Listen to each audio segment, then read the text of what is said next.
හරි මම මේ වීඩියෝ එකෙන් කරන්න බලාපොරොත්තු වෙන්නේ පාස් පේපර්ස් ඒ කියන්නේ 2024 ඉඳලා 2015 වෙනකම් පාස් පේපර්ස් ටික කරන්න තමයි බලාපොරොත්තු වෙන්නේ.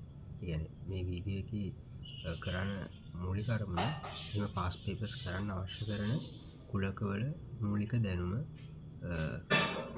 දෙන එක. ඒ කියන්නේ සම්පූර්ණ කුලක පාඩමම නෙමෙයි, කුලකවල ඒ පාස් පේපර්ස් කරන්න අවශ්‍ය කරන සරල දැනුම දෙන එක තමයි මේකේ අරමුණ. එතකොට මුලින්ම තියෙනවා මේ කුලක අංකණය ගැන. එතකොට ඒකෙදි 1ත් 10ත් අතර කියන්නේ 1 හා 10 හැර ඉතුරු ටික. ඒ කියන්නේ 2 ඉඳන් 9 වෙනකම් 2යි 9යි වෙනකම් 2යි 9යි ඇතුළුව තියෙන ටික 2 3 4 5 6 7 8 9 කියලා. එතකොට 1 සිට 10 දක්වා කිව්වහම 1යි 10යි ඇතුළේ. ඒ කියන්නේ 1 2 3 4 5 6 7 8 9 10. එතකොට අතර සිට දක්වා කියන එක තේරුම. එතකොට n අයත්තේ z කිව්වොත් z කියන්නේ නිකිල, n කියන එක n ට නිකිල අයත්තුව. ඒක නම් ලොකුවට ඕන වෙන්නේ නැහැ පාස් පේපර්ස් කරන්න. වන් නිකන් කිව්වේ නම් හරි. ඊට පස්සේ තියෙන්නේ මේ වෙන් රූප සටහනක ප්‍රදේශය. හරි. එතකොට මෙහි ගත්තොත් දැන් මේ e කියලා තියෙනවනේ. මේ e කියලා. එතකොට මේ e කියලා තියෙන එක ගත්තොත් සාරවත්‍ර කුලකය කියන්නේ මේ සම්පූර්ණ කොටුව. ඊට පස්සේ මේ ඒකේ a කියලා තියෙනවනේ. ඒ කියන්නේ මේ සාරවත්‍ර කුලකයේ මේ රවුමෙන් නම් කරලා තියෙන එක a. ඊට පස්සේ මේ a කියලා තියෙනවා ඒකට අයිති නැති සාරවත්‍ර කුලකයේ ඉතිරි ටික තමයි a dash. ඒකේ අනුපූරකය කියන්නේ.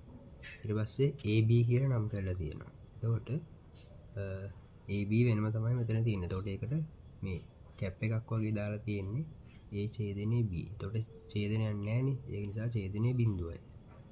ඊට පස්සේ a ඡේදනයක් b තියෙනවා. එතකොට ඒ අර මාක් කරලා තියෙන්නේ ඡේදනයක් තියෙනවා කියන එක.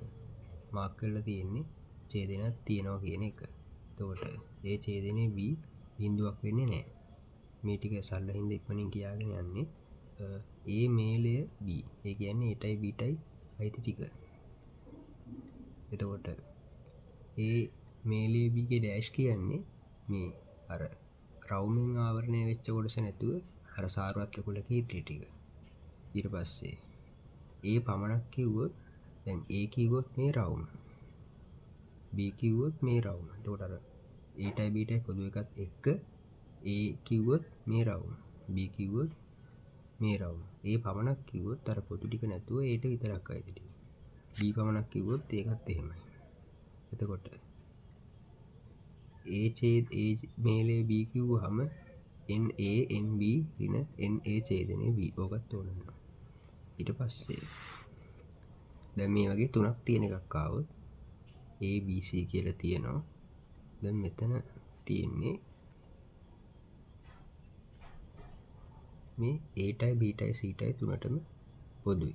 එතකොට ඒක A B C A තුනේම ඡේදනය කියලා මේ විදිහට ලියනවා. තුනටම පොදු ටික Aටයි Bටයි Cටයි. ඊට පස්සේ A ඡේදනයේ B කිව්වහම මේක Cට අයිතිද කියන එක අදාළ නැහැ. දැන් Cටත් මේක අයිති. හැබැයි අපි ගන්නෙ Aටයි Bටයි අදාළ එක. එතකොට ඒක Cට අයිති කියන එක අදාළ නැහැ. Aටයි Bටයි අයිති කියන එක තමයි අපි ගන්නෙ.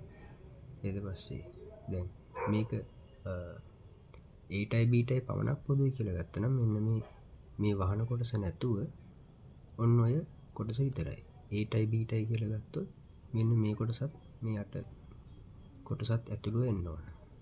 ඊට පස්සේ B Cට ඡේදන වෙන Bටයි Cටයි පොදු කියලා ගත්තොත් ඒකත් ඒ වගේ Aට එක අයිතිද කියන එක දාලා නැහැ. Bටයි Cටයි අයිති එක ගන්නවා. Bටයි Cටයි පමණක් පොදු කිව්වොත් මෙන්න මේක නැතුව ඔය ටික විතරක් එන්න ඕන. හරි. ඊළඟට මේකේ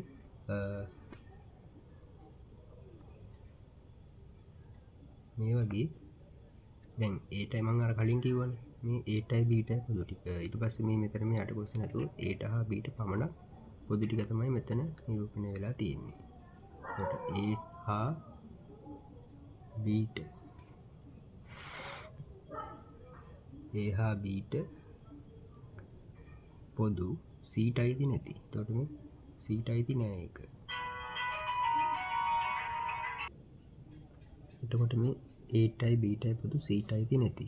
එතකොට A හා Bට පමණක් කියන එක තමයි මෙතන තියෙන්නේ. එතකොට ඊළඟට Aට පමණක් කිව්වහම මෙතන මේ A කින් නිරූපණය වෙන ටික විතරයි දැන්. මේ සම්පූර්ණ රවුම ගත්තොත් Aටනේ. එතකොට ඒ සම්පූර්ණ රවුමෙන් Bටයි Cටයි පොදු ටික නැතුව අර තුනටම පොදු ටික නැතුව Aට පමණක් ටික තමයි මේ තියෙන්නේ. එතකොට ඕක අර ඕන වෙනවා ගණන් හදද්දී. ඊට පස්සේ ABC තුනටම අයිති නැති ටික කිව්වහම ABC තුනේම මේලේ අරගෙන ඒකේ ඩෑෂ් එක. ඊට පස්සේ දැන්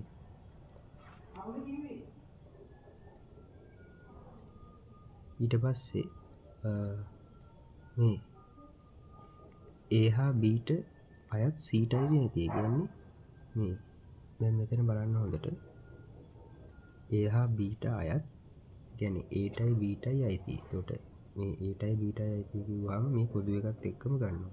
හැබැයි Cට අයිති නෑනේ. එතකොට මේ C ගේ රවුමෙන් ආවරණය වෙන ටික නැතුව තමයි මෙන්න මෙතන ටික නැතුව ඉතුරු ටික තමයි අරන් තියෙන්නේ.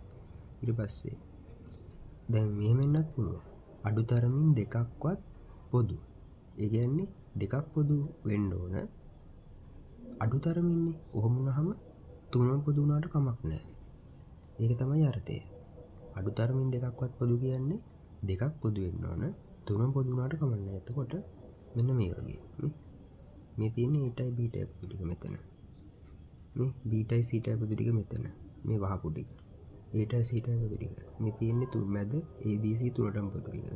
ඒකට දෙකක් පමණක් පොදු කියලා ගත්තොත් මේ මැද එක නැතුව Aටයි Bටයි පොදු ටික, Bටයි Cටයි පොදු ටික, Aටයි Cටයි පොදු ටික. ඔය විදිහට තමයි එන්නේ. හරි. මම හිතනවා තේරෙන්නේ නැති කියලා. එහෙනම් ඊළඟට පාස් පේපර්ස් සාකච්ඡාවෙන් හම්බෙමු.